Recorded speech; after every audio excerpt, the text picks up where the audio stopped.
बहुत सही। चलिए, आज चैप्टर 2। ठीक है। अभी कल रात थोड़ा लेट हो गए थे चैप्टर 1 डालने में, सर्कुलर फ्लो ऑफ इनकम। तो आज हमारे बुक का यानी कि मैक्रो इकोनॉमिक्स का चैप्टर नंबर 2 हम लोग डिस्कस करने वाले हैं। अब इसको शुरू करने से पहले एक तो मैं बता दूं कि एक तो इम्पॉर्टेंट बहुत है भाई, एग्जाम में बहुत आता है। और दूसरी इसकी बहुत बढ़िया बात यह है कि चैप्टर थोड़ा सा बड़ा है, और इस चैप्टर का एंड अगर आपने नहीं करा, मतलब चैप्टर के एंड तक आप नहीं गए, तो आपको फॉर्मूले समझ में नहीं आएंगे जो अगले तीसरे और चौथे चैप्टर में इस्तेमाल होने वाले। ठीक है, चलो बिना किसी फालतू बकवास के इसको शुरू करते हैं। जानते हैं कि what is this and welcome to एक नई कक्षा। That's it.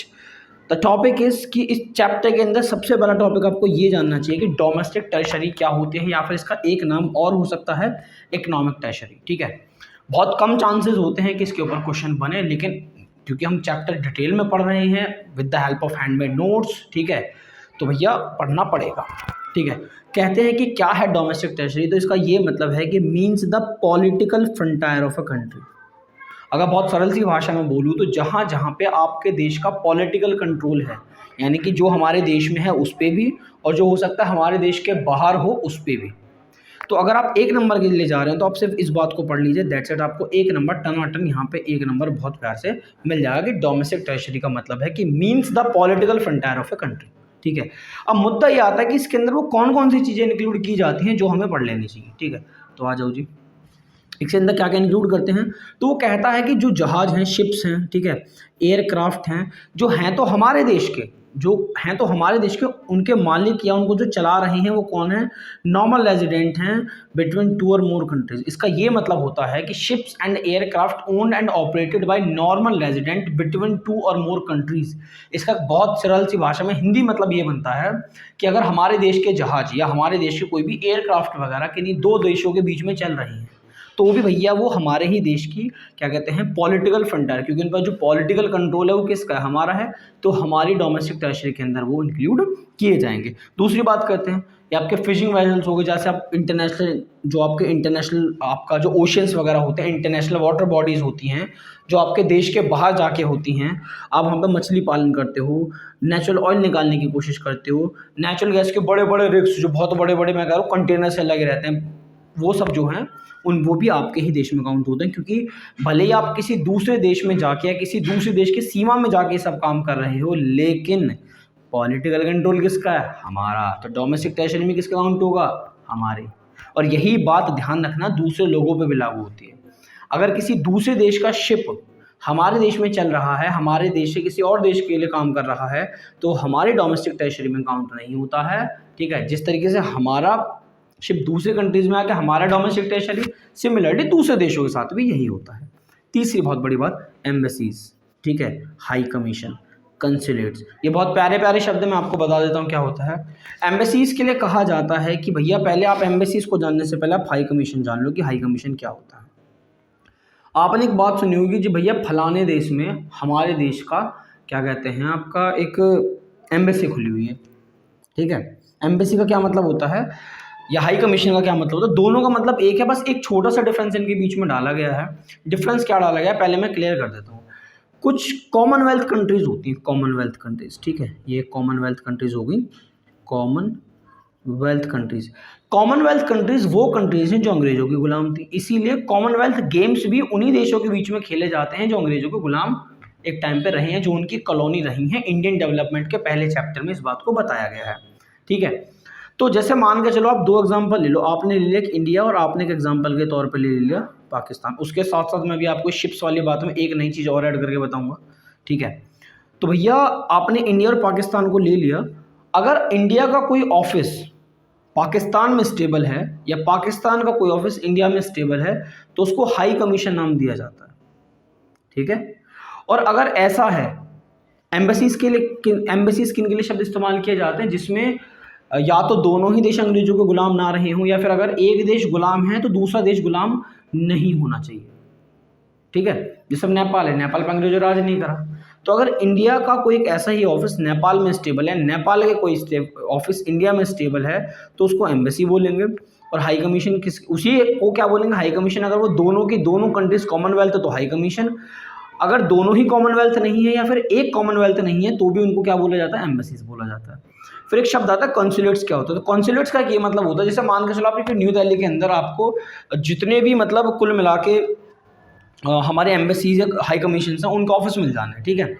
अब यार साउथ का कोई बंदा न्यू दिल्ली क्यों आएगा, और अगर आएगा तो बहुत दूर हो जाएगा, और अगर न्यू दिल्ली में सारे काम होने लगे तो भैया बहुत ज़्यादा ड्रामा क्रिएट हो जाता है और वो बहुत ज़्यादा लोड प्रेशर होता है। तो ये लोग क्या करते हैं, इन्हीं एम्बेसीज और हाई कमीशन के जो ऑफिसेज होते हैं, जो ब्रांचेस होती हैं, उनके छोटे छोटे ब्रांचेस स्टेट बाय स्टेट खोल दिए जाते हैं कि यार भाई साउथ का बंदा, भाई तो बेंगलुरु का बंदा ना, बेंगलुरु वाला ऑफिस में चले जाओ, तो कंसुलेट्स की तरह ट्रीट होता हो, ठीक है, मिलिट्री एस्टेब्लिशमेंट। तो अगर किसी दूसरे अगर हमारा मतलब इंडिया का अगर हम एक ऐसे देश में ऑफिस स्टेबल करे बैठे हैं जो एम्बेसीज की तरह हो सकते हैं, तो मतलब हमारी एम्बेसीज या हाई कमीशन या कंसुलेट्स या फिर जो मिलिट्री एस्टेब्लिश्ड होती है, अगर हमारे देश की मिलिट्री किसी दूसरे देश में पड़ी हुई है तो वो हमारे ही डोमेस्टिक टेरिटरी में काउंट होगी, ठीक है। इस बात का भी ध्यान रखना है, नॉलेज के लिए तो ज़्यादा कुछ परेशान किया नहीं, ठीक है।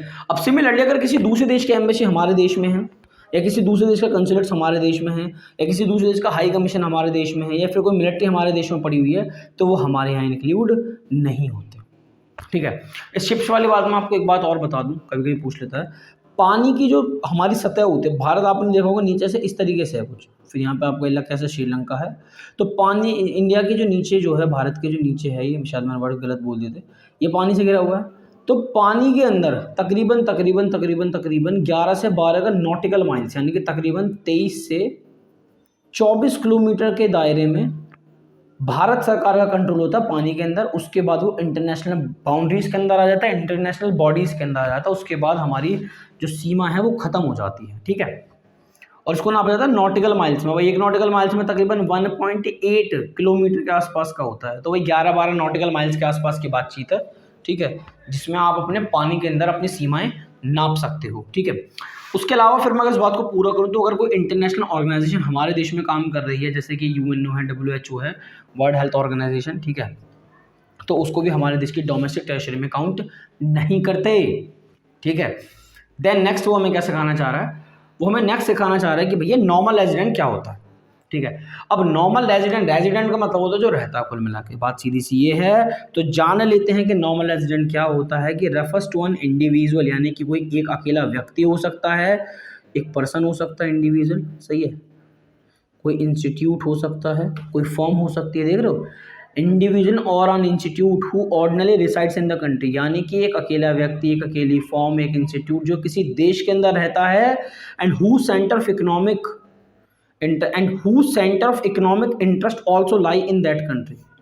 ये जो शब्द है ना इकोनॉमिक इंटरेस्ट, इसके ऊपर बातचीत हमें करनी चाहिए, यानी कि कौन व्यक्ति किसी देश का नॉर्मल रेजिडेंट कहलाता है। तो इसके ऊपर मैं आपको अभी बहुत छोटी सी बात बता दूं, एक ऐसा व्यक्ति, कोई चाहे वो अकेला व्यक्ति है, चाहे वो अकेला इंस्टीट्यूट है, या फिर अकेली फॉर्म है, कुछ भी सही, वो किसी देश में रहते हैं और उसी देश के लिए उनका इकोनॉमिक इंटरेस्ट भी लाई करता है। इकोनॉमिक इंटरेस्ट क्या है, जैसे अगले पन्ने पे लिखा हुआ है, तब तक आप हमें कांटेक्ट करो, ठीक है। अब मुद्दा ये है कि इकोनॉमिक इंटरेस्ट क्या है। आइए, अगर ये नोट्स चाहिए, हैंडमेड नोट्स, तो भी आपको व्हाट्सएप पे मिल सकते हैं, कोई दिक्कत की बात नहीं है, बस आपको हमें कॉल या मैसेज करना होगा, ठीक है, या फिर आप हमें इंस्टा पे एक नई कक्षा को भी फॉलो कर सकते हो और आप हमें अपना DM में बता सकते हो आपकी क्या रिक्वायरमेंट है। तो what is economic interest. Economic interest का मतलब ये होता है कि आप किसी देश की डोमेस्टिक टेरिटरी में रहते हो, मान के चलिए कि कोई विदेशी व्यक्ति इंडिया में रहता है, ठीक है, इंडिया के डोमेस्टिक टेरिटरी में रहता है, तो resident lives within the domestic territory. पहली बात, resident carries out basic economic activities of earning, यानी कि अब बात करते हैं इकोनॉमिक इंटरेस्ट एक्चुअल में क्या है। सबसे पहली बात, वो आपके डोमेस्टिक टेरिटरी में रहता हो, वहीं कमाता हो, वहीं खर्च करता हो, वहीं सेविंग करता हो, यानी कि सब कुछ वो उसी डोमेस्टिक टेरिटरी के अंदर करता है। तो इसका मतलब है कि वो एक नॉर्मल रेजिडेंट है। एक नोट करने वाली बात है, नोट करने लायक एक बात है कि if the employ are working for more than 1 year in such international institute, then they become the normal resident of a country in which such institute are located। मतलब क्या है इस बात का, अगर एक विदेशी व्यक्ति, ठीक है, एक विदेशी गोरा इंडिया में 1 साल या उससे ज़्यादा रह जाता है, तो भी वो इस देश का नॉर्मल रेजिडेंट अपने आप बन जाता है। सिमिलरली अगर आप किसी दूसरे देश में जाके रह जाते हो तो आप उस देश के नॉर्मल रेजिडेंट बन जाते हो। This is normal resident, that's it. Next, citizenship, नागरिकता। दो तरीके हैं, या तो आप उस जगह पैदा हो जाओ। It is basically a legal concept, ये ज़रूरी है, ये सिंपल चीज़ थी, ठीक है। ब्लर मत हो भाई बच्चा ब्रो, ठीक है। तो यहाँ ये चीज़ नॉर्मल थी, ये हो सकता है, ठीक है। लेकिन जो ये मुद्दा है किसका भला, ये जो मुद्दा है हमारा सिटीजनशिप का, तो ये कहता है कि it is basically a legal concept based on the place of birth, यानी कि आप जिस जगह पैदा हुए हो आपको उस जगह की नागरिकता सीधे सीधे मिल जाती है, आप उस देश के सिटीजन कहलाते हो, ठीक है, ऑफ द पर्सन। और सम लीगल प्रोविजंस, यानी कि आप कुछ लीगल तरीके से भी अगर आप किसी देश की नागरिकता लेना चाहते हैं तो आप नागरिकता के लिए अप्लाई कर सकते हैं और आपको नागरिकता वहाँ की मिल जाएगी, ठीक है। तो नॉर्मल रेजिडेंट एक डिफरेंट कंसेप्ट है, सिटीजनशिप एक डिफरेंट कंसेप्ट है, ठीक है। चलिए ये डिफरेंस रहा है। सिटीजनशिप के ऊपर छोटी सी बात और बता दूं, इंडिया में तो अब जब से जम्मू कश्मीर का वो जो कलेश हटा है उसके बाद से भारत में न नॉर्मल चीज़, नहीं तो पहले जम्मू कश्मीर में ये होता था, हो सकता है आपकी पुरानी बुक्स में ऐसा लिख रहा हो कि भाई एक्सेप्टेड जम्मू एंड कश्मीर, तो पुरानी बुक्स में लिखा हुआ है जब से आर्टिकल 370 वगैरह हटाए गए हैं तब से क्या है कि अगर पहले क्या होता था कि कश्मीर की भी नागरिकता लेके रखो और क्या कहते हैं इंडिया की भी नागरिकता लेके रखो, तो ड्युअल सिटीजनशिप चलती थी जो कि बहुत सारे देशों में अभी भी चलती है, लेकिन भारत में कोई ड्युअल सिटीजनशिप नहीं है। आप भारत में पैदा हो गए, आप यहाँ के सिटीजन हो, आप भारत के नागरिक बनना चाहते हो, सिटीजन बनना चाहते हो, तो कुछ लीगल प्रोविजंस हैं उन्हें फॉलो करो, आपको देश का नागरिक बना दिया जाएगा। चलिए नेक्स्ट, ये इंपॉर्टेंट है 3 मार्क्स के लिए, या ये इंपॉर्टेंट है अकेला 1 मार्क्स के लिए, क्योंकि इस पे 1 नंबर के क्वेश्चंस भी बनते हैं इस डिफरेंस में और 3 नंबर के डिफरेंस भी बनते हैं। अब डिफरेंस है क्या, पहला है फैक्टर इनकम और दूसरा है ट्रांसफर इनकम। मैं फैक्टर इनकम को बोलता हूँ मेहनत की कमाई, और ये मेहनत की कमाई नहीं होती, तो डेफिनेशन भी इनकी बिल्कुल वैसी है। मीनिंग क्या है, it refers to income received by factor of production for rendering factor services in the production process. Just पिछले वाले चैप्टर के अंदर जो हमने आपको पढ़ाया था, देख रहे हो आप, ये जो फैक्टर सर्विसेज हैं यही तो फैक्टर इनकम है। बस हमने उस बात को क्या बोला था, सर्कुलर फ्लो ऑफ इनकम के अंदर हमने वहां पे भी इसको फैक्टर सर्विसेज बोला था। भाई आप किसी को फैक्टर ऑफ प्रोडक्शन देते हो, यानी कि मैं अगर किसी के यहाँ जाके नौकरी करता हूँ तो मैंने अपनी फैक्टर ऑफ प्रोडक्शन यानी कि मैंने अपनी लेबर सामने वाले व्यक्ति को इस्तेमाल करने दी, मैं उसके यहाँ जाके काम कर रहा हूँ और बदले में उसने मुझे क्या दिया, फैक्टर सर्विसेज के बदले में फैक्टर पेमेंट दी। और ये जो फैक्टर पेमेंट है वही क्या कहलाता है, आपका फैक्टर इनकम ही तो कहलाता है वो, ठीक है। तो receiving factor of production for rendering factor services in the production process. और अगर आपको ये याद हो तो ये फेस नंबर 1 था जहाँ पे आप प्रोडक्शन कर रहे थे, यानी कि इनकम को जनरेट कर रहे थे। इस तरीके से चीज़ें जुड़ी रहती हैं भैया, ध्यान रखो, ठीक है। तो सीधी सी बात है कि आपने अपनी लेबर सामने वाले व्यक्ति को दी, बदले में उसने आपको सैलरी दी, आपने अपनी जगह इस्तेमाल करने को दी, बदले में उसने आपको रेंट दिया, इत्यादि। दैट्स इट, कोई नई चीज़ नहीं इसके अंदर, ठीक है। ये फैक्टर इनकम कहलाती है। ट्रांसफर इनकम के अंदर क्या होता है कि विदाउट, चेक करो, विदाउट एनी सर्विस, विदाउट किसी सर्विस के आपको पैसा मिल जाता है। ऐसा कैसे हो सकता है, एग्जाम्पल से समझ जाओगे, ठीक है। नेचर की बात करते हैं तो इसको नेशनल इनकम के अंदर जोड़ा जाता है और इसको नेशनल इनकम के अंदर जोड़ा नहीं जाता। बहुत प्यारा सा डिफरेंस है। कंसेप्ट की बात करें तो ये अर्निंग कंसेप्ट है, क्योंकि लोग इस तरीके से कमाते हैं और ये रिसिट्स हैं, ये लोग इसे रिसीव करते हैं कि लाओ सर लाओ, ले आओ, मना नहीं है। एग्जाम्पल की बात करोगे तो लैंड के बदले में रेंट मिलता है, नौकरी के बदले में वेजेस मिलती है, यानी कि लेबर के बदले में वेजेस या सैलरी मिलती है, कैपिटल के बदले में इंटरेस्ट, और एंटरप्रेन्योर को मिलता है क्या, प्रॉफिट। और क्योंकि ये दो तरफा है, एक हाथ दो दूसरे हाथ लो, तो इसको बायलैटरल बोला जाता है। यहाँ पे आ जाते हो अगर आप, तो स्कॉलरशिप बदले में कुछ नहीं देना, old age pension best example है। अंडर एम्प्लॉयमेंट, ये जो होता है अनएम्प्लॉयमेंट होता है, अंडर लिख दिया है, अनएम्प्लॉयमेंट जो होते हैं, जो बेरोजगारी भत्ता मिलता है कि बेरोजगार हो आ जाओ हमसे ले जाओ 100 रुपये, ठीक है, दिन के। तो जो अनएम्प्लॉयमेंट अलाउंस होता है इत्यादि, इसके बदले में आपको कुछ भी वापस नहीं करना पड़ता। और क्योंकि ये वो एक तरफा है तो इसको यूनिलैटरल या फिर वन वे इनकम कह सकते हो, ठीक है, या फिर क्या कह सकते हो, ट्रांसफर इनकम कह सकते हो, इट्स योर अप टू, ठीक है। तो ये 1 नंबर में और 3 नंबर के लिए बहुत इंपॉर्टेंट है, आप इसको डेफिनेशन वाइज ध्यान रख सकते हैं। मैं एक बात और बता दूं कि कभी कभी ऐसा होता है कि हम वर्डिंग्स थोड़ा सा तालमेल मैच नहीं करा पाते, क्योंकि फ्लो में बोलना होता है, लगातार बोलना होता है, दैट्स इट। तो थोड़ी भावनाएं समझें, थोड़ी डेफिनेशन समझें और थोड़ा हमारा बोला हुआ सुने, ठीक है। चलिए नेक्स्ट क्या है, ओहो, नेक्स्ट डिफरेंस, ये भी 3 मार्क्स के लिए बहुत प्रचलित है या फिर 1 नंबर के मार्क्स में भी ये प्रचलित है, पूछा जा चुका है, बच्चे इसको अक्सर इग्नोर करते हैं। नोट्स अवेलेबल हैं, चाहिए तो बिल्कुल बता सकते हो, कॉल कर लो हमें, मैसेज कर लो, कुछ भी कर लो, you have lots of option guys. ठीक है, अभी जो हमने ट्रांसफर इनकम पढ़ा, उसी ट्रांसफर इनकम को 2 तरीके से और तोड़ दिया गया, एक होती है करंट ट्रांसफर इनकम और एक होती है कैपिटल ट्रांसफर इनकम। ठीक है, तो मैं इसको इसके एग्जांपल से, सबसे पहले मैं इसका एग्जांपल लूंगा ओल्ड एज पेंशन, और यहाँ क्या लिखा हुआ है वॉर डैमेजेस। मैं इन दोनों एग्जांपल्स को उठा ले रहा हूँ। ठीक है, एग्जांपल्स तो और भी हैं, ओल्ड एज पेंशन और वॉर डैमेजेस। अब मान के चलो कि 2 देशों की लड़ाई बच जाए, जैसे कि यूक्रेन और रशिया के ऊपर अभी लड़ाई हो रखी है। एक बात और, इस पे 1 नंबर का क्वेश्चन बना हुआ सीबीएसई सैंपल पेपर 2022-23 के अंदर। तो वॉर डैमेजेस जो होते हैं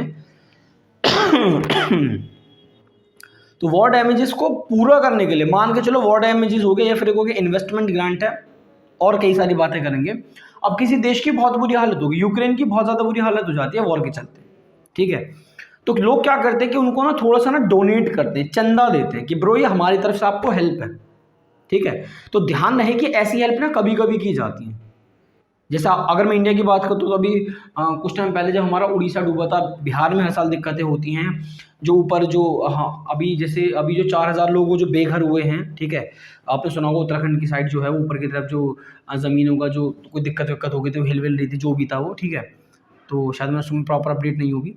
तो उसमें क्या होता है कि जब लोगों को भाई दिक्कत है, सही है कि भाई यार बाढ़ में किसी का घर डूब गया या फिर भूकंप से कोई दिक्कत आ गई, तो ऐसे में लोग क्या करते हैं, उनको डोनेट करते हैं कि ये हमारी तरफ से आपको हेल्प है और आपको बदले में कुछ भी नहीं देना।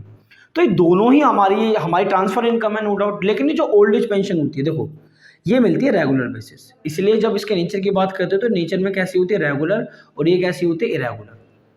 ठीक है, अब भाई किसी का बाढ़ से किसी का घर वर सब हो गया, बर्बाद हो गया वो बंदे, तो हम 1 बार मदद कर देंगे, 2 बार मदद कर देंगे। अब ऐसा तो है नहीं कि हर महीने मदद कर देंगे, वो तो पॉसिबल नहीं होता है ना।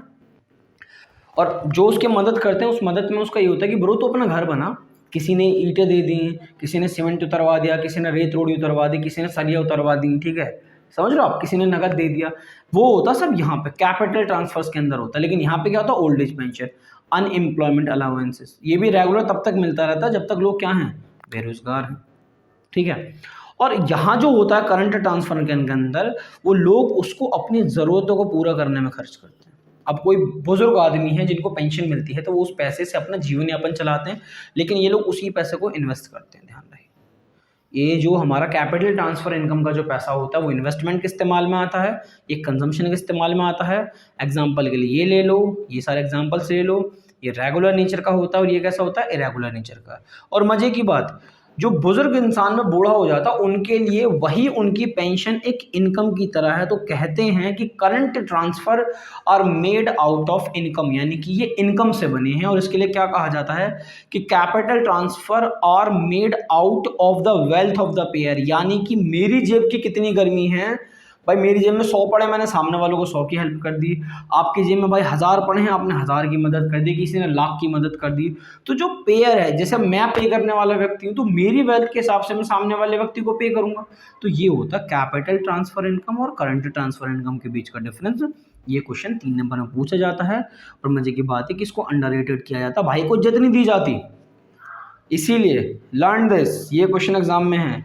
आप स्टार्टिंग वाला अवॉइड कर सकते हो, लेकिन ये 3 नंबर में फैक्टर इनकम, ट्रांसफर इनकम, और ये इंपॉर्टेंट है।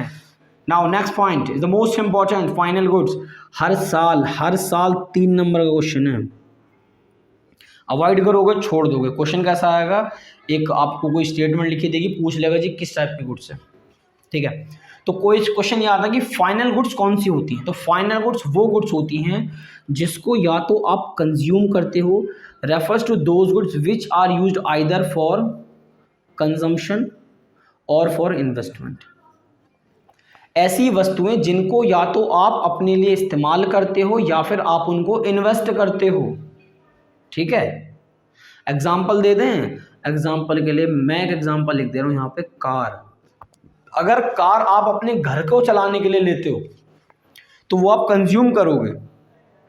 अगर आप उसी कार को ओला वगैरह में चलाने के लिए खरीदते हो तो समझ लो कि आपने पैसा क्या किया है, इन्वेस्ट किया है। और इसी के दम पे भी आप और छोटे छोटे डिफरेंसेस पढ़ने वाले हो। ठीक है, एंड द नेक्स्ट मुद्दा इज व्हाट, कि ये जो भी उन्होंने लिख दिया कि फाइनल गुड्स कंज्यूम भी करी जाती हैं, तो इसी बात पे हमें इसके जस्ट बात क्या पढ़ना कि कंजम्पशन गुड्स कौन सी होती हैं। तो हमने कह दिया कि वो गुड्स होते हैं जो आपकी ज़रूरतों को सीधा सीधा सेटिस्फाई करती हैं, आपकी नीड्स को, आपकी वांट्स को सेटिस्फाई करती हैं। सही है, देख लो, refers to those goods which satisfy the wants of the consumer directly, यानी कि जो कंज्यूमर होता है, जो उपभोक्ता होता है, जो चीज़ों को इस्तेमाल करता है, उनकी वांट्स को आप सेटिस्फाई कर देते हो। कॉल आ गई,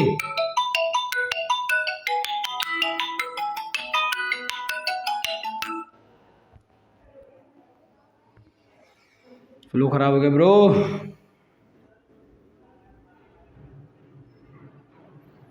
सॉरी फॉर इंटरप्शन, इसे वो कर दो बंद। बहुत सही, अब सुनो, सॉरी फॉर दिस। ठीक है, तो भैया हम कहाँ पे थे, यहाँ पे, कि जब आपकी वांट्स को पूरी सेटिस्फैक्शन मिलती है, इसका मतलब आप कंजम्पशन गुड्स की बात कर रहे हो। इसमें भी इन्होंने कुछ चीज़ों को तोड़ा है। ठीक है, इसको भी कंजम्पशन गुड्स को तोड़ा। कुछ होते हैं ड्यूरेबल। ड्यूरेबल गुड्स वो गुड्स होती हैं जिनका आप लगातार यूज़ अगेन एंड अगेन, जिनका बार बार इस्तेमाल करते हो, बार बार इस्तेमाल करते हो। आपने फ्रिज खरीद लिया घर के लिए, तो फ्रिज का इस्तेमाल आप 10 साल तक करते हो। टीवी खरीद लिया, पंखा चला लिया, कोई भी चीज़ है, ये सब आपकी ऐसे ड्यूरेबल है। Semi durable, used for a limited period of time. Best example ले लो आपके कपड़े, जैसे यहाँ पे मैं एग्जांपल के तौर पे लिख दूँ टेलीविज़न, यहाँ पे मैंने लिख दिया क्लॉथ। ठीक है, क्या लिख दिया, क्लॉथ, कपड़े, साल। लड़कियां तो एक फंक्शन लिया फेंक दिए, लौंडे फिर भी हरामजादे होते हैं, लौंडे चलाते रहते हैं, एक ही लोगों को रगड़ रहे हैं 3-4 साल। ठीक है, बट स्टिल उनका टाइम पीरियड होता है, jokes apart. Non durable goods, जिनको आप सिंगल टाइम यूज़ करते हो। ठीक है, आपने एक बार इस्तेमाल किया, दैट्स इट, आप उनको बार बार इस्तेमाल नहीं कर सकते।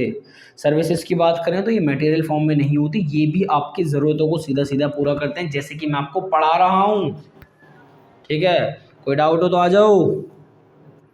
नेक्स्ट क्या है, तो ध्यान रखिए कंजम्पशन गुड्स वो गुड्स होती हैं जो आपकी ज़रूरतों को पूरा करते हैं। ठीक है, आपको जो आपकी नीड है उसको डायरेक्ट वो लोग सेटिस्फाई करते हैं। देन वो आपको नेक्स्ट सिखाता है कैपिटल गुड्स। तो बेसिकली कैपिटल गुड्स वही होती हैं जहाँ पे आप इन्वेस्ट करते हो। आप क्या करते हो, जनरली इन्वेस्ट करते हो। Refers to those goods which help in production of other goods and services, जो दूसरी वस्तुओं या गुड्स एंड सर्विसेज को प्रोड्यूस कराने में हेल्प कराती हैं। एग्जाम्पल अगर उठाना है तो मशीन का उठा लो। अब मशीन में आप पैसा इन्वेस्ट करते हो और वही पैसा आपको पैसा कमा के भी देता है, इस बात का आपको पता है। और इससे रिलेटेड कुछ पॉइंट्स वापस बता दूं, चैप्टर थोड़ा सा बड़ा है बट वन शॉट में ख़त्म हो सकता है। तो कहती हैं कि ये कैपिटल गुड्स कौन सी होती हैं, ये वो गुड्स होती हैं जो अदर गुड्स एंड सर्विसेज को प्रोड्यूस कराने में हेल्प कराती हैं। तो they are used for further for productive purpose and have expected life. बात करते हैं, दे आर यूज्ड फॉर इसे फ्यूचर ही हो गया, गलत पढ़ दिया था। They are used for future for productive purpose. इसका क्या मतलब है कि आप इसकी मदद से क्या करते हो, प्रोडक्शन करते हो। एंड हैव एक्सपेक्टेड लाइफ, इनकी एक उम्र होती है 5 साल, 10 साल, 20 साल, इससे ज़्यादा नहीं होती मेरे। ठीक है, कैपिटल उसके लिए बोला जाता है कि they do not lose their identity in the production process and they do not gate merge in the process of production. यानी कि जब आप किसी भी चीज़ का प्रोडक्शन कर रहे होते हो, मान के चलो मशीन की मदद से कपड़े बना रहे हो, थ्रेड को किस में कन्वर्ट कर रहे हो, कपड़ों में कन्वर्ट कर रहे हो, तो ये जो कैपिटल गुड्स होती हैं, पहली बात तो ये अपनी पहचान नहीं खोती, और दूसरी बात ये उस सामान के अंदर घुल मिल नहीं जाती। ऐसा नहीं होता कि जब मशीन एक धागे को शर्ट में कन्वर्ट कर रही है तो मशीन नहीं रही, मशीन का चेहरा बदल गया, भाई वो सेम रहती। ठीक है, तो वो अपनी पहचान बिल्कुल नहीं खोती, वो जैसी हैं बिल्कुल वैसी रहती हैं। हाँ, इनको ज़रूरत के टाइम पे रिपेयर की आवश्यकता होती है, और कभी कभी जब बहुत ज़्यादा अति कर देता है इंसान, नहीं मानता, खून पीता रहता है, तो उसको रिप्लेस भी करना पड़ जाता है, क्योंकि उन पे जनरली क्या लगता रहता है, डेप्रिसिएशन। हर साल उनकी कीमत मार्केट के अंदर कम होती चली जाती है, इसीलिए। अब कहा जाता है कि कैपिटल गुड्स को ये कहता है capital goods are durable use consumption goods for household. यही कैपिटल गुड्स अगर आपके घर में हैं, आपके हाउस होल्ड पर्पज़ के लिए हैं, तो आप उनको ड्यूरेबल गुड्स की तरह ट्रीट करते हो।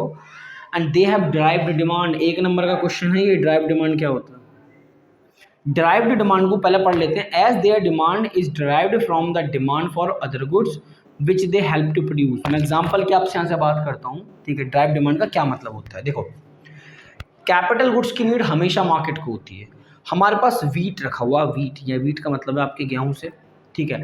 आपको वीट को कन्वर्ट करना है आटे में, ठीक है। तो आप क्या कर रहे हो, हेल्प करा रहे हो किसी नई चीज़ को प्रोड्यूस करने में। तो वो जो आटे में कन्वर्ट करने के लिए आपको चक्की की आवश्यकता है, वो चक्की आपकी कैपिटल गुड्स हो जाएगी। और ये जो डिमांड क्रिएट हुई, यानी कि गेहूं को आटे में कन्वर्ट करने के लिए जो इनडायरेक्टली चक्की की डिमांड क्रिएट हुई, इसी डिमांड को आप ड्राइव्ड डिमांड कहते हैं, ठीक है। एंड द लास्ट वन, ठीक है, चेंज इन स्टॉक, ठीक है, या फिर आप इसमें कह सकते हो इन्वेस्टमेंट इन स्टॉक। ये इतनी सारी बकवास लिखी हुई है, मैं आपको बहुत छोटे से बता देता हूँ। साल के एंड में जो चीज़ आपकी रिसोल्ड नहीं होती, यानी कि साल के एंड में जो चीज़ आपकी बिक नहीं पाती, वो चीज़ भी आपकी किस में काउंट होती है, फाइनल गुड्स के अंदर काउंट होती है, ध्यान रखना। इंटरमीडिएट गुड्स, ये भी पढ़ने वाले हैं, are purchased by one production unit from other production unit if these purchase goods are neither use up for resold during the year. तो ये कहाँ आ जाती हैं, they will be add to the stock. इसका ये मतलब है कि आप उनको फाइनल गुड्स के अंदर क्या कर देते हो, ऐड कर देते हो, ठीक है। ये वाली बात भी आपसे कभी कभी रैंडमली पूछ ली जाती है, ठीक है। चलिए नेक्स्ट क्या है, नेक्स्ट आपको पढ़ाया जाएगा इसके अंदर प्रोड्यूसर गुड्स। अभी जो हमने कैपिटल गुड्स पढ़ा उसको भी तो थोड़ा जान ले गहराई में। तो ये कहता है are those goods which are use in the production of other goods, की अरे इधर आओ, यहाँ भी तो ये पढ़ा था production of other goods and services, और यहाँ भी क्या कह रहा है, ये production of other goods and services. भाई साहब तो सेम हो गई, नहीं ब्रो सेम नहीं है, ये दो प्रकार की होती हैं। हाँ, काम इनका भी वही है, नाम में ही प्रोड्यूसर लिखा हुआ है कि किसी दूसरी वस्तु को प्रोड्यूस करने में हेल्प करवाना ही प्रोड्यूसर गुड्स का काम होता है। जैसे कि single use producer goods, it includes raw material, जैसे कि कोयला, लकड़ी इत्यादि। आप इनका इस्तेमाल करके फर्दर दूसरी चीज़ें प्रोड्यूस करते हो। कोयले से बेस्ट भारत में जो बिजली बनती है, कोयले का तो इस्तेमाल कर रहे हो। कोयले एक ईंधन का काम कर रहा है, पावर एंड फ्यूल का काम कर रहा है, इसके बिना बहुत सारे काम अधूरे हैं। तो ये सिंगल यूज़ प्रोड्यूसर गुड्स हुई, क्योंकि इनके दम पे आपको एनर्जी मिलती है, और एनर्जी के दम पे आप अपनी किसी भी अदर चीज़ों का प्रोडक्शन कर सकते हो, ठीक है। और दूसरा कैपिटल गुड्स, इसका ये मतलब है कि capital goods are the parts of producer goods. It includes fixed assets. Fixed assets वो एसेट्स होती हैं जिनका इस्तेमाल आप कम से कम 1 साल से ज़्यादा करते हो, जो आपको फ़ायदा 1 साल से ज़्यादा तक प्रोवाइड कराती रहती हैं, लाइक प्लांट एंड मशीनरी, जो कि प्रोडक्शन में हेल्प कराती हैं। तो ध्यान रहे कि प्रोड्यूसर गुड्स और कैपिटल गुड्स एक भी हैं और अलग अलग भी हैं। अगर हम सीधी सी बात करें तो प्रोड्यूसर गुड्स बड़ी होती हैं कैपिटल गुड्स से, क्योंकि कैपिटल गुड्स टुकड़ा होती हैं प्रोड्यूसर गुड्स का।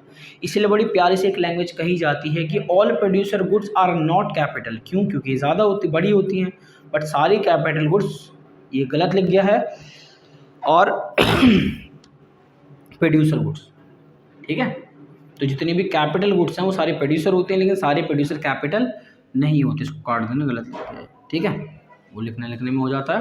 देन ये अभी से पढ़ाने के लिए इसके बाद मैं आपको सीधा सीधा बता दूं क्वेश्चन किस तरीके से आता है। टॉपिक इसके इंटरमीडिएट गुड्स हमारी क्या होती हैं, ठीक है, उसके बारे में थोड़ा सा डिटेल में जानेंगे। दैट्स इट, टॉपिक भी डन हो जाएगा। तो refers to those goods which are used either for resale, या तो आप चीज़ों को दोबारा बेचने के लिए खरीदते हो, और फॉर फर्दर प्रोडक्शन। ओहो, ये वर्ड तीसरी बार आपको देखने को मिला, लेकिन एक डिफरेंस होता है, बताता हूँ। और used as a raw material in the same year. ध्यान रहे, ये वाली बातें बहुत ज़रूरी है कि सेम ईयर की वो बात कर रहा है। तो अगर आपसे कोई कहता है कि इंटरमीडिएट गुड्स कौन सी होती हैं, तो ये वो गुड्स होती हैं जिनको या तो आप रीसेल पर्पस के लिए खरीदते हो, या फिर आप इनकी मदद से फर्दर प्रोडक्शन करते हो। अब मैं आपको कुछ एग्जांपल दे देता हूँ फर्दर प्रोडक्शन का, ठीक है। अभी मैंने एक एग्जांपल आपसे लिया था कार का।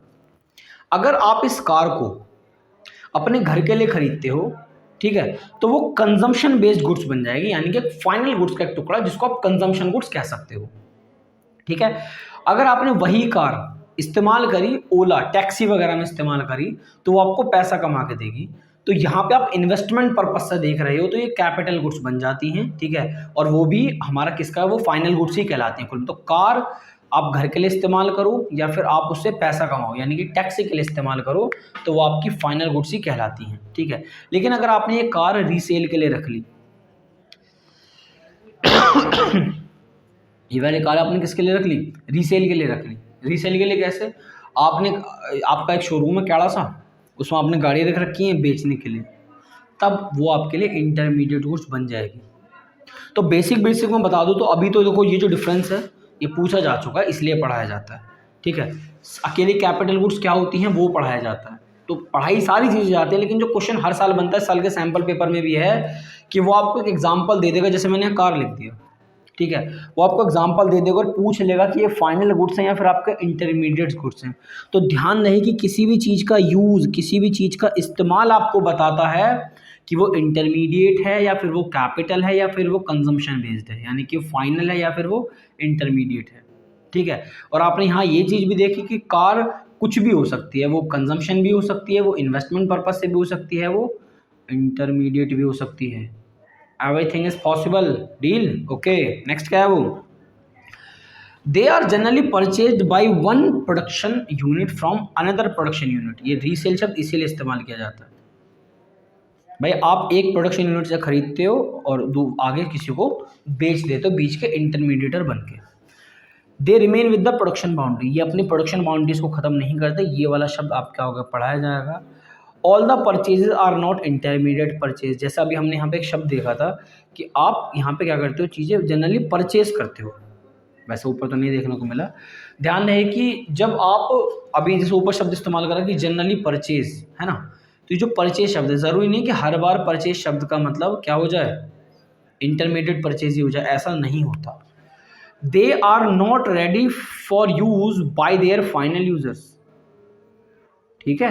मैं बताऊंगा अब इसके ऊपर थोड़ा सा और क्या है आपको। मैं इंटरमीडिएट गुड्स के ऊपर ना एक एग्जांपल में भी और दे देता हूँ, जैसे कि ओके, हमने क्या किया, हमने लिया मिल्क को, ये क्वेश्चन भी बन जाता, मिल्क घर में इस्तेमाल होगा तो कंजम्पशन, दोबारा बेचने के लिए इस्तेमाल होगा तो कैसा हो जाएगा वो, इंटरमीडिएट, ठीक है।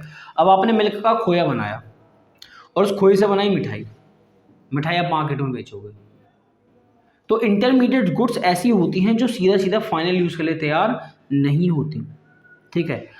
They lose their identity at the time of further production, जब दूध से खोआ बना और खोए से बनी मिठाई, तो मिठाई के अंदर दूध नहीं दिखाई देता ना खोआ दिखाई देता, ठीक है।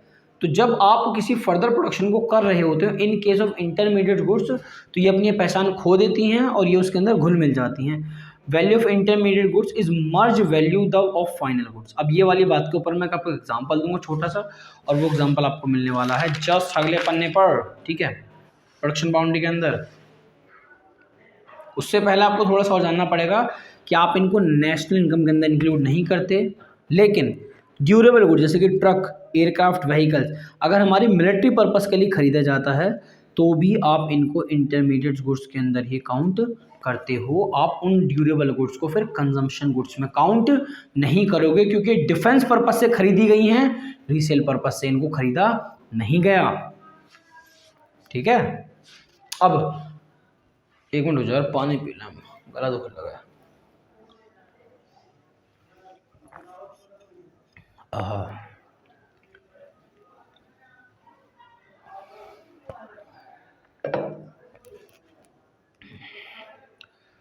भाई इस कैमरे से ना डिजिटल बोर्ड पे नहीं आए ना, इस एक साल में मेहनत करके, तो क्या बोलेगी, हो जाएगा, कोई दिक्कत नहीं है। देखो अब एक एग्जांपल आप ले लो, मैं छोटी सी बात बता दूं, जो फाइनल गुड्स होती हैं उनको नेशनल इनकम में इंक्लूड किया जाता है, इंटरमीडिएट गुड्स को नेशनल इनकम में इंक्लूड नहीं किया जाता, ठीक है। एग्जांपल की बात ये रही, जैसे मान के चलो कोई फार्मर है, सही है, सुन लेना खाली मुझवानी। फार्मर ने क्या किया, ब्लर बड़ा होता है यार, फार्मर ने क्या किया, कॉटन प्रोड्यूस करी, सही है। अरे यार ये तो हाथ चाहते ही ब्लर हो रहा है भाई, बुरा मत मानना। फार्मर ने क्या प्रोड्यूस करी, कॉटन प्रोड्यूस करी, कर दी, तो दिस इज रॉ मटेरियल, ठीक है। अब वो कॉटन को तो खा नहीं सकता, वो क्या करेगा, कॉटन को किसी और को बेचेगा। सपोज करो फार्मर ने किसी बी नाम के व्यक्ति को कॉटन बेच दी, ठीक है, और कितने रुपए की बेची है, मान के चलो 500 की बेच दी। इस बी वाले व्यक्ति ने क्या करा कि इसको इसने थ्रेड में कन्वर्ट करा, धागे में कन्वर्ट करा कॉटन को, और आगे भेज दिया किसी सी व्यक्ति को 750 रुपये में। भाई 500 रुपये में फार्मर ए मान लो ना, कोई फार्मर ए ने फार्मर ए को बी नाम के बंदे को बेची 500 रुपये में, और उसने उस कॉटन को थ्रेड में बना के सी को बेच दी 750 में, और सी ने उसको किस में कन्वर्ट कर दिया, क्लॉथ में, और वो मार्केट में बेच रहा है उसे सपोज करो 1000 रुपये का। ठीक है, तो आप खुद सोचो क्या ये 500 में, ये 500 यहाँ इंक्लूड नहीं है भाई, यहाँ तो 500 प्लस 250 और यहाँ कितना है 500 प्लस 250 प्लस 250। तो होता क्या है कि जब ये है रॉ मटेरियल, थ्रेड किस में काम आता है, फर्दर प्रोडक्शन में काम आता है। तो कपड़ा जब तक आपका बन के मार्केट में रेडी नहीं हो जाता तब तक वो प्रोडक्शन बाउंड्री के अंदर ही रहते हैं, और इसी बात को कहा जाता है प्रोडक्शन बाउंड्री। ठीक है, और जब तक कोई चीज़ प्रोडक्शन बाउंड्री में है तो उसमें चीज़ें जुड़ती रहती हैं, जैसे यहाँ से यहाँ पहुँचे और यहाँ से यहाँ पहुँचे। जब मार्केट में 1000 रुपये का बिकेगा तब ये क्या कहलाएगा, तब ये कहलाएगा फाइनल गुड्स। उससे पहले वो क्या कहलाएगा, इंटरमीडिएट। और इस 1000 रुपये के अंदर ये वाले 750 भी इंक्लूड है, और 750 के अंदर ये वाले 500 भी इंक्लूड है। तो कुल मिला के इंटरमीडिएट गुड्स की जो कीमत होती है वो फाइनल गुड्स के अंदर क्या रहती है, इंक्लूड रहती है। और इसी बात पे ध्यान रखना, सुन लो, प्रोडक्शन बाउंड्री की डेफिनेशन ये है, इसको अगर खाली लर्न कर लो, इसको रीड कर लो, इसको याद कर लो, क्वेश्चन बन जाता है मेरे दोस्त। Production boundary is the imaginary line around the production process. All goods and services which cross the line as considered as final goods, good within the production boundary are treated as intermediate goods which need value addition। सबसे पहली बात क्या है, imaginary line है।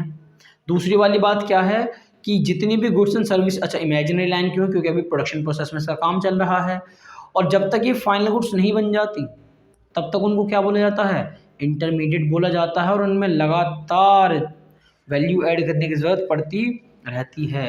तो what is production boundary, and this is the answer, learn this, मिल जाता exam में। अब एक क्वेश्चन आता है नेक्स्ट, डबल कोइंसिडेंस। अब डबल कोइंसिडेंस कह लो, डबल काउंटिंग कह लो। तो अभी एक बात बताई थी कि इंटरमीडिएट गुड्स जो हैं वो हमारी क्या कहते हैं, आपका उसमें नेशनल इनकम में नहीं जुड़ती। ठीक है, तो जो वो नेशनल इनकम में जुड़ी नहीं रही क्योंकि वो ऑलरेडी फाइनल गुड्स में इंक्लूड है, अगर आप दोनों को जोड़ दोगे तो एक चीज़ ना 2 बार जुड़ जाएगी, इसलिए कहा जाता है, इसका आंसर है पहली बात तो कि डबल काउंटिंग क्या होता है, in measuring the national income the value of final goods and services is to be included. Double counting को आप यहाँ से यहाँ तक पढ़ सकते हो, refers to the counting of an output more than once while passing through the various stage of production. भाई आप यहाँ देखो ना, वो कॉटन से थ्रेड बना, थ्रेड से वो कपड़ा बना, तो अलग अलग लेवल पे पास होने के बाद, ठीक है, वो इस लेवल पे पहुंची ताकि उसका फाइनल गुड्स कह सको। बाकी इसमें कुछ चीज़ें लिखी हुई हैं कि कोई भी गुड्स कंजम्पशन कैपिटल या इंटरमीडिएट हो सकती है, बस गुड्स का यूज़ बताता है कि वो कंजम्पशन है, कैपिटल है, या फिर वो इंटरमीडिएट गुड्स है। ठीक है, तो यहाँ तक हो गया चैप्टर का फर्स्ट फेज, पूरा खत्म हो जाता है। ऑलरेडी हम 38 मिनट इस चीज़ को दे चुके हैं। इसका लास्ट टॉपिक रहता है जो कि इंपॉर्टेंट है, और यहाँ से आपको फॉर्मूलाज मिलने वाले हैं, तो वीडियो चाहे देख लो, 1 घंटे की वीडियो बन जाएगी ज़्यादा से ज़्यादा, क्या होगा। ठीक है, अब आपको यहाँ से जो भी चीज़ जानने को मिलेगी, पहले तो थ्योरी जानने को मिलेगी जो कि एग्जाम में लिटरली पूछी जाती है, माँ की कसम भाई। और दूसरी बात, यहाँ से जो फॉर्मूले तैयार होंगे वो फॉर्मूले अगले दोनों चैप्टरों में वरदान होते हैं। अगर वो फॉर्मूले नहीं आते तो बच्चा हो जाता अपना सर। ठीक है, चलो बात करते हैं। तो हमें सबसे पहले किसी भी फॉर्मूले को जानने के लिए पहले जानना पड़ेगा क्या, इन्वेस्टमेंट क्या होती है। फिर इन्वेस्टमेंट में भी टुकड़े हैं, ग्रॉस इन्वेस्टमेंट होती है, एक नेट इन्वेस्टमेंट होती है। ठीक है, तो पहले जान लें इन्वेस्टमेंट क्या होती है। जी, इन्वेस्टमेंट का ये कहना, आप इन्वेस्टमेंट को कैपिटल फॉर्मेशन के नाम से भी जानते हैं। तो कहता है कि refers to addition to the capitalist of economy, यानी कि आपकी जो अर्थव्यवस्था है उसके अंदर आपने अपना कैपिटल स्टॉक जोड़ दिया, यानी कि आपके पास पहले 2 मशीन थी, आपने एक और खरीद ली, भाई 2 की जगह 3 मशीन हो गई। तो आपने अपनी अर्थव्यवस्था के अंदर, आपने अपनी इकोनॉमी के अंदर कैपिटल स्टॉक जोड़ दिया। Capital stock machine, furniture etcetera से कोई भी चीज़ हो सकती है जिसमें आप अपना पैसा क्या कर रहे हो, इन्वेस्ट कर रहे हो। तो ये बात रही 1 नंबर की। ठीक है, अब बात करते हैं ग्रॉस इन्वेस्टमेंट क्या। मैं ग्रॉस इन्वेस्टमेंट और नेट इन्वेस्टमेंट की डेफिनेशन तो आप लोगों को लर्न करनी है भैया, 1 नंबर के लिए तो कभी बुरी नहीं होती, लेकिन मैं आपको एग्जांपल के तौर पे बता देता हूँ। मान के चलो हमने कार खरीदी, इसकी कीमत है 10 लाख। तो जब आप किसी चीज़ को खरीदते हो, किसी फिक्स्ड एसेट्स को खरीदते हो, तो वो उसकी ग्रॉस वैल्यू पे खरीदते हो। यानी कि ग्रॉस वैल्यू का ये मतलब होता है कि उसके अंदर अभी डेप्रिसिएशन नाम का शब्द जुड़ा हुआ है। ठीक है, एग्जाम्पल सुन लो, आपने गाड़ी खरीदी, इसकी कीमत कितने रुपए की है, 10 लाख रुपए की। आपने उसको 2 साल रगड़ा, और 2 साल के बाद उस पर सपोज करो 4 लाख रुपए का क्या लग गया, डैप लग गया, उसकी कीमत मार्केट में 4 लाख रुपए से गिर गई और अब उसकी मार्केट में कीमत कितनी रह गई है, 6 लाख। तो ये जो 6 लाख रुपए है ये उसकी नेट वैल्यू है, नेट इन्वेस्टमेंट वो कहलाएगा। अगर फिर भी जानने डेफिनेशन, इज द एक्सपेंडिचर खर्चा है, कैपिटल एक्सपेंडिचर है, ध्यान रखना, on purchase of fixed assets and unsold stock during the counting year, ये शब्द इसमें एक्स्ट्रा जुड़ जाता है। ठीक है, अभी जो हमने पढ़ा था यहाँ पे, ये वाली जो बात हमने पढ़ी थी, चेंज इन स्टॉक वाली जो बात हमने यहाँ पे पढ़ी थी, कि जो चीज़ रिसोल्ड के लिए आपने खरीदी थी लेकिन वो बिक नहीं पाई, साल के एंड में वो बिक नहीं पाई, तो किसके अंदर इंक्लूड हो जाता है, वो इंक्लूड हो जाता है आपका किसके अंदर, ग्रॉस इन्वेस्टमेंट के अंदर आपका इंक्लूड हो जाता है। ठीक है, नेट इन्वेस्टमेंट क्या कहता है, the actual addition made to the capital stock of the economy in a given period of time as net investment, यानी कि क्रॉस इन्वेस्टमेंट से आप डेप्रिसिएशन नाम के शब्द को भगा दो, आपको क्या मिल जाएगा, नेट इन्वेस्टमेंट मिल जाएगी। और ये आपका पहला फॉर्मूला तैयार कि अगर आपको नेट इन्वेस्टमेंट निकालना है तो आप अपने ग्रॉस इन्वेस्टमेंट में से माइनस कर दीजिए डेप्रिसिएशन, सही है, तो आपको क्या मिल जाएगा, ये तो पहला फॉर्मूला बन गया। इस फॉर्मूले को पढ़ाया कैसे जाता है मैं बता देता हूँ। जैसे मैंने यहाँ लिखा आपका ग्रॉस टू नेट, ठीक है, ये मैंने यहाँ लिख दिया ग्रॉस और यहाँ मैंने लिख दिया नेट। अगर सपोज करो आपको ग्रॉस वैल्यू पता हो और आपको क्या फाइंड करना है, नेट, तो आप ग्रॉस वैल्यू में से डेप्रिसिएशन माइनस कर दो, आपको क्या मिल जाएगा, नेट वैल्यू मिल जाएगी। और अगर आपको नेट वैल्यू दे रखी है और आपको क्या फाइंड करना है, ग्रॉस, तो इस डेप को इधर ले आओ, चेक करो माइनस वाली वैल्यू इधर आके कैसी हो जाएगी, प्लस की। तो अगर आप नेट इन्वेस्टमेंट में डेप्रिसिएशन ऐड कर देते हो तो आपको क्या मिल जाएगा, ग्रॉस वैल्यू। तो ये आपका पहला फॉर्मूला है कि ग्रॉस में से डेप को माइनस करोगे तो नेट मिलेगा और नेट में उसी डेप को ऐड करोगे तो क्या मिलेगा, ग्रॉस मिलेगा।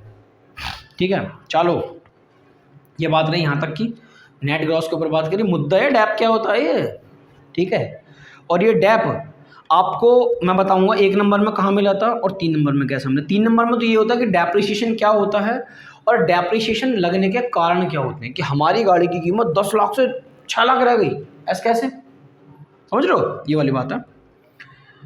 तो कहता है कि refers to fall in the value of fixed assets, सही है, जो भी आपने फिक्स्ड एसेट्स खरीदी, कार खरीदो, मशीन खरीदो, कोई भी फिक्स्ड एसेट्स खरीदते हो तो उसकी कीमत गिरना स्वाभाविक है। उसके रीज़न है normal wear and tear. Normal wear and tear क्या होता है बताएंगे अभी, पैसेज ऑफ टाइम या फिर और एक्सपेक्टेड ऑब्सोलेंस, ये सारे शब्द लिखे हुए हैं यहाँ पे, ठीक है।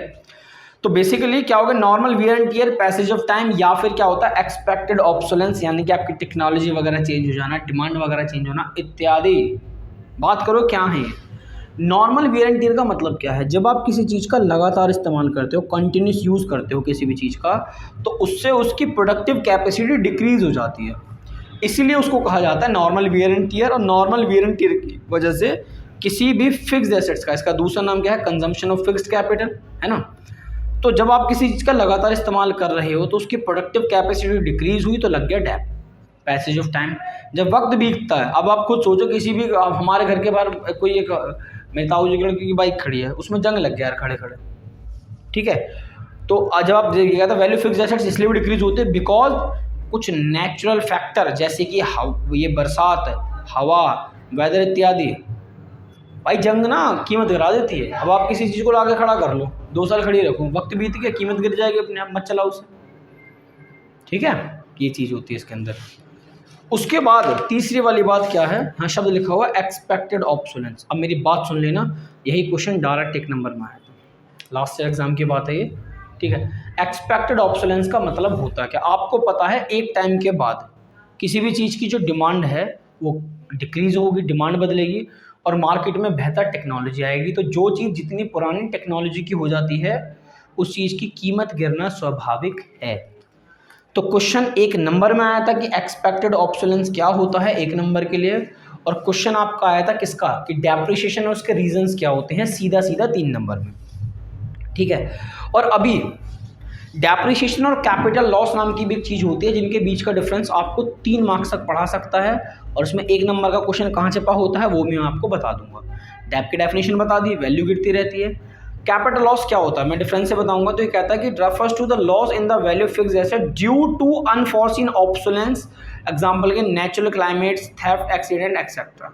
एग्जांपल, आज की दुनिया मोबाइल, जब आप इस वीडियो को अपने मोबाइल में देखोगे, अब आपने एक मोबाइल 4 साल रगड़ा, एक 50,000 का मोबाइल आपने 4 साल रगड़ने के बाद 10,000 का बेच दिया, तो मैं बोल रहा हूँ 40,000 उस पर टैप लग गया। तो भाई आपने 4 साल उसका लगातार इस्तेमाल करा, उसके बाद और बेहतर बेहतर टेक्नोलॉजीज़ आई, वक्त बीतता चले गया, उसकी प्रोडक्टिव कैपेसिटी फ़ोन थोड़ा स्लो होता चले गया, बैटरी कम चलती चली गई, उसको कहते हैं डेप्रिसिएशन लगना। कैपिटल लॉस क्या होता है? आप फ़ोन खरीद के लाए, सही है, वही टीवी के ऐड वाली बात है कि ये पूछो गूगल पे कहाँ चलता है, ठीक है ना, वो वाला। आप फ़ोन खरीद के लाए और आते आपका फ़ोन पट्ट से फूट जाए और आपकी जो स्क्रीन है वो चटक जाए, ठीक है। जब आपकी स्क्रीन चटक जाएगी तो आपकी जो आप फ़ोन खरीदते हो पट्ट से गिर जाए, ठीक है, डिस्प्ले फूट गई, भाई डिस्प्ले फूटते ही उसकी कीमत ख़त्म। तो अगर कोई एक्सीडेंट हो जाता है, कोई चीज़ चुर जाती है, नेचुरल क्लाइमेट, 100 चीज़ें हैं, तो वो कैपिटल लॉस कहलाता है। फिर जैसे एक फ़ोन खरीद के ला 50,000 का, आती है आपकी डिस्प्ले फूट गई तो उसकी कीमत फट से 30,000 हो जाएगी कि ब्रो डिस्प्ले गई। अब बताओ भाई 5, 10, 20,000 रुपये तो कम गिरेगी फ़ोन की कीमत। तो डेप्रिसिएशन के रीज़न मैं बता चुका हूँ, कैपिटल लॉस का मैंने बता दिया, और कैपिटल लॉस का एक नंबर यहाँ छिपा होता है कि कैपिटल लॉस का दूसरा नाम अनफॉर्सिन ऑब्सोलेंस भी होता है, यानी कि जो चीज़ आपको नहीं पता अचानक से हो जाएगा, आपको रैंडम लॉस हो जाएगा।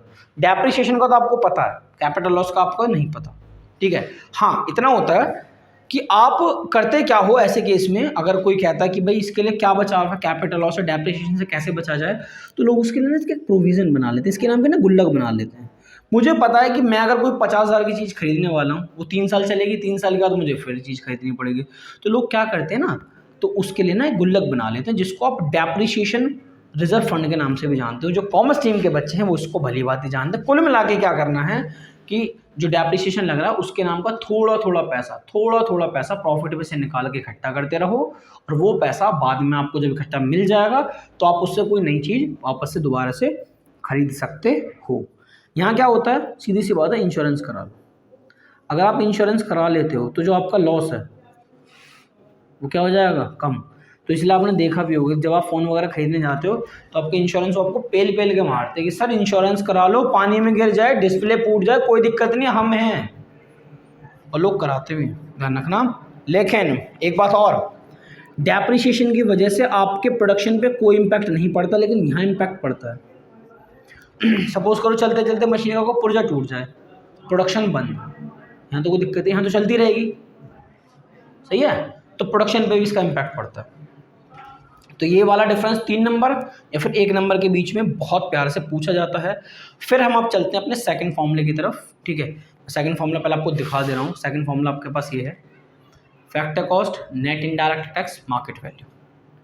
तो सबसे पहले मैं आपको सिखाना चाहूँगा यहाँ पे क्या कि फैक्टर कॉस्ट क्या होता है, ठीक है, फिर मार्केट प्राइस क्या होता है, फिर बताऊँगा नेट इनडायरेक्ट टैक्स होता क्या है, ठीक है। चलो, तो मुद्दा इसकी what is factor cost, it refers to amount paid to factor of production for their contribution in the production process. इसका क्या मतलब है, ये देखो, ये पेंसिल आपके सामने रखी हुई है, इस पेंसिल को प्रोड्यूस करने में जो भी खर्चा हुआ होगा वो क्या कहलाएगा, आपका फैक्टर कॉस्ट।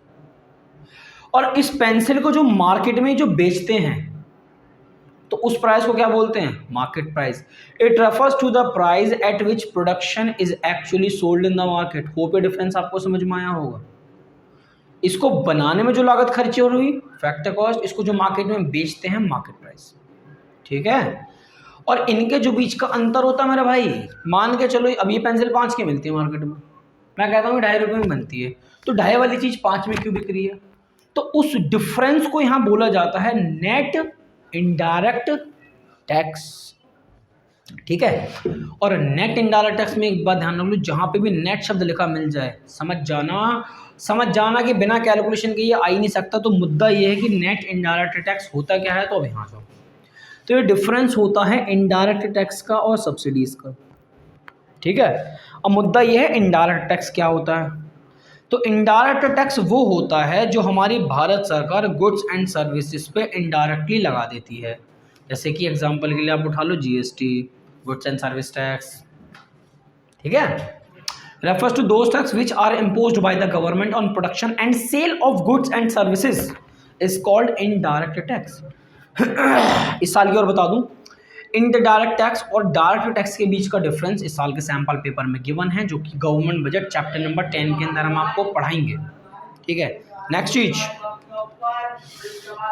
सब्सिडीज क्या होता है। अभी हमने पढ़ा difference between indirect tax and subsidies. तो सब्सिडीज एक तरह की फाइनेंशियल हेल्प होती है। तो कहता है कि are the financial assistance providing by the government to the producer to fulfil its social welfare objectives. तो सब्सिडीज़ का एक सिंपल सा मतलब ये होता है कि सब्सिडीज़ आपने सुना भी होगा कि सरकार गैस सिलेंडर पे सब्सिडीज़ दे रही है, सरकार हमारे किसानों को गन्ने पे सब्सिडी दे रही है, सरकार हमारे प्रोड्यूसर्स को सब्सिडीज़ दे रही है। तो एक तरह का फाइनेंशियल हेल्प होता है। ठीक है, जो किस लिए किया जाता है, सामाजिक सोशल वेलफेयर को ध्यान में रखते हुए, यानी कि जो हमारा जो सामाजिक नीडें हैं उनको, मतलब जो है एक तरह का आप समझ लो कि मदद है एक तरह की सरकार की तरफ। ये ट्रांसफ़र पेमेंट है, ध्यान रखिए, इसके बदले में कुछ नहीं देना होता। इसके और क्या कहता है, are they opposite to the indirect tax as they reduce the market price of the commodity. देखो, इनडायरेक्ट टैक्स किसी भी चीज़ की कीमत को बढ़ा देते हैं, दाम महंगा हो जाता है। सब्सिडीज़ किसी भी चीज़ की कीमत को गिरा सकते हैं। ठीक है, ये उल्टा होता है इसका। फिर ये कहता है कि they are often granted to the promotes export और encourage firms to set up by the industries in the backward areas. हमारी भारत सरकार जितना ज़्यादा सब्सिडीज़ टैक्स में कंसेशन वगैरह देती है उतना ही बैकवर्ड एरियाज़ के लिए अच्छा हो सकता है, क्योंकि इसकी वजह से जो नई नई इंडस्ट्रीज़ हैं वो बैकवर्ड एरिया की तरफ लगती हैं। ठीक है भाई, बैकवर्ड एरिया में वैसे तो सरकार पहुंच नहीं सकती, हर जगह तो गवर्नमेंट पहुंच नहीं सकती, लेकिन वो लोग क्या करते हैं, वो लोग ना प्रोत्साहन देते हैं कि आप बैकवर्ड एरिया में जाओ तो सही, हम आपको सब्सिडीज़ भी देंगे, टैक्स कंसेशन भी देंगे और भी एक्स्ट्रा हेल्प आपको प्रोवाइड कराएंगे। ठीक है, और दूसरा क्या होता है कि इसकी वजह से जो हमारे घरेलू लोग हैं वो एक्सपोर्ट ज़्यादा कर सकते हैं। जब आपको पता है कि कोई चीज़ सस्ती पड़ रही है तो आप इंटरनेशनल मार्केट में समझो ना कंपटीशन बढ़ा सकते हो भाई। ठीक है, और सब्सिडीज़ की वजह से प्रॉफिट्स भी बढ़ जाते हैं अक्सर। ठीक है, आ जाओ आगे। और अगर ये नहीं भी समझ में आता तो आप इस फॉर्मूले को 100% याद रखो। ठीक है, और एक बात और कही जाती है कि ये टू सेक्टर इकोनॉमी के अंदर ही होता है। सॉरी, गलत बोल दिया। The concept of indirect subsidies do not rise in the two sector economic including house hold and firms. यानी कि टू सेक्टर इकोनॉमी के अंदर पढ़ाया ही नहीं जाता, वहाँ पे होता ही नहीं। ये कहाँ पढ़ा जाता है, 3 या 4 सेक्टर इकोनॉमी के अंदर ही ये रिलेवेंट होता है, अदरवाइज ये रिलेवेंट नहीं होता। And the last one, chapter done हो जाएगा। इसके बाद हमारा चैप्टर हो जाएगा 52 मिनट। भाई साहब, थैंक्स फॉर पेशेंस, अगर कोई मुझे एंड तक सुन रहा है तो। And the last point, what is the last formula? The formula is this, formula is here. What is domestic income plus NFIA and is the national income? Domestic income होती है आपकी घरेलू आय, जो आप अपने देश के अंदर के ही अंदर रह के कमा लेते हैं। नेशनल इनकम होती है जिसमें आपने देश का पैसा और विदेश का पैसा भी जोड़ दिया। ओवरऑल इनकम कुल मिला के ये है। ठीक है, मुद्दा ये कि NFIA होता क्या है, अब इसको जानते हैं। ठीक है, NFIA बोला जाता है net factor income from abroad. NFIA की फुल फॉर्म। ये दो चीज़ों का डिफरेंस है, किस किस चीज़ का।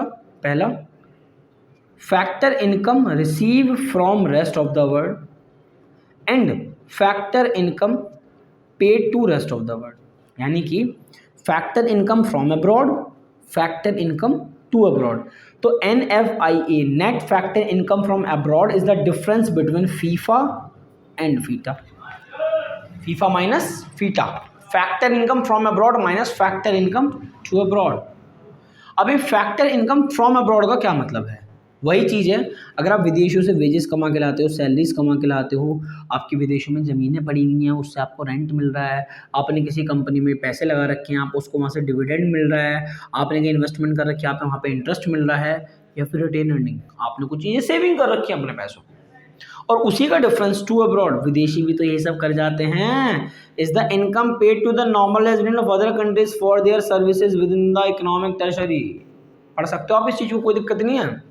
तो फैक्टर इनकम फ्रॉम अब्रॉड जब आप विदेशियों से कमा के लाते हो, ठीक है, फैक्टर इनकम टू अब्रॉड जब विदेशी आपसे कमा के ले जाते हैं। ठीक है, तो NFIA क्या होता है, ये क्वेश्चन 3 नंबर में पूछा जा चुका है। With with with with with with with with components of NFIA, यानी कि NFIA के आपको 3 कंपोनेंट्स पढ़ने। पहला, नेट कंपनसेशन टू एम्प्लॉयज़। ये कौन है, एम्प्लॉयज़। एम्प्लॉयज़ को आप सैलरी देते हो, है ना, एम्प्लॉयज़ को आप वेजेस वगैरह देते हो। तो नेट कंपनसेशन टू एम्प्लॉयज़, इसको आप चाहो तो अपनी बुक से बिल्कुल लर्न कर लो, बुक से। ठीक है, जो आपकी बुक है उससे आप इसको लर्न करो, आपको ये क्या कहते हैं वहाँ पे बहुत अच्छे से जानने को मिलेगा। इन शॉर्ट मैं आपको बता देता हूँ कि ये क्या है। नेट कंपनसेशन टू एम्प्लॉयज़ का ये मतलब है कि जो हम इंडियंस जो विदेशियों से सैलरी या वेजेस वगैरह कमा के लाते हैं, माइनस जो विदेशी हमारे यहाँ से सैलरी या वेजेस कमा के ले जाते हैं, वो बुक के अंदर प्रॉपर गिवन है, वहाँ से पढ़ सकते हो। इनकम फ्रॉम प्रॉपर्टी, प्रॉपर्टी से आप रेंट कमाते हो, और एंटरप्रेन्योरशिप का क्या मतलब है, जहाँ से आप प्रॉफिट कमाते हो, है ना। तो अगर इंडियंस विदेशियों से प्रॉपर्टी पर रेंट कमा रहे हैं, एंटरप्रेन्योरशिप के माध्यम से प्रॉफिट कमा रहे हैं, माइनस जो विदेशी अपनी प्रॉपर्टी पे हमसे रेंट कमा रहे हैं, या फिर जो उनके एंटरप्रेन्योरशिप यहाँ पे है वो हमसे प्रॉफिट कमा रहे हैं, उनके बीच का डिफरेंस है। नेट रिटेन अर्निंग, देखो जहाँ जहाँ नेट शब्द है वहाँ कैलकुलेशन आती है, ध्यान रखना, ठीक है। रिटेन अर्निंग का मतलब होता है प्रॉफिट का वो हिस्सा जो आपने खर्च नहीं करा, सेव कर लिया एज अ रिजर्व।